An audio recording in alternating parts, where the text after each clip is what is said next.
So guys, meron tayong Tego 7 Pro Hybrid. So ngayon, Ano guys, lagay tayo ng transmission yan, CVT Amali sa ating Tigo 7 Pro Hybrid. So ayan, ito yung kanyang Amali CVT. So 5 liters to guys. So ayan. So basic lang naman guys ang paglalagay. At meron kayong imbudo na special tools para hindi matapon. Tapon lang. Ano? So apat na to guys.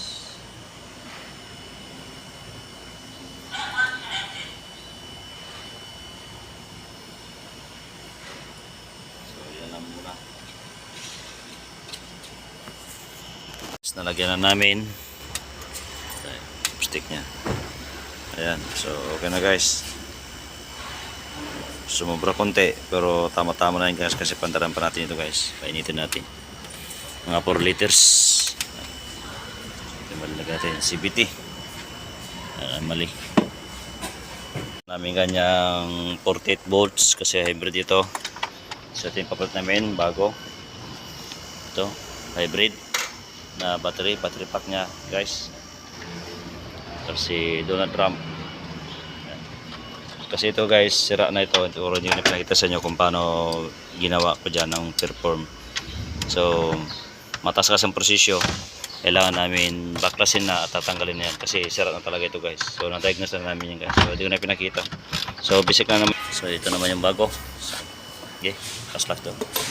Tulitrag mayo.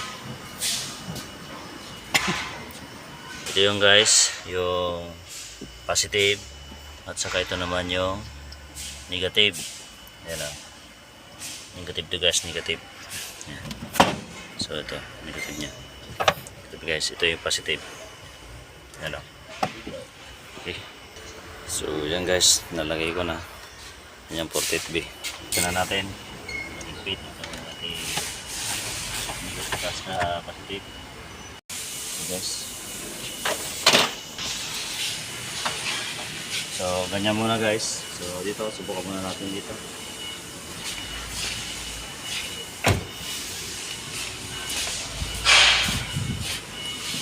Sa battery.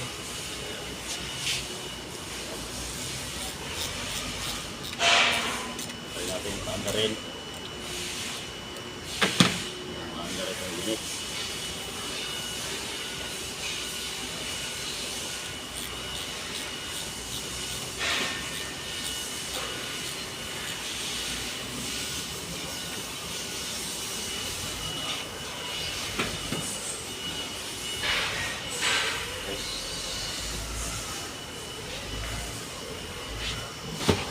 Guys,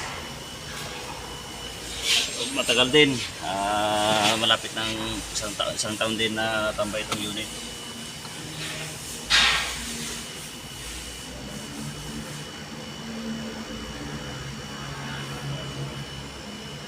So try natin.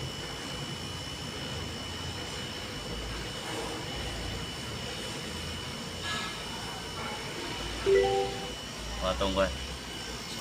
Yan, hindi ko pala na kanyang air cleaner nya. So umandar na guys sa unit. Yun na. So ito na tayo. Meron tayong mga pending. Ito mga ABS. So, pag mawala na yun guys, ibig sabihin okay na.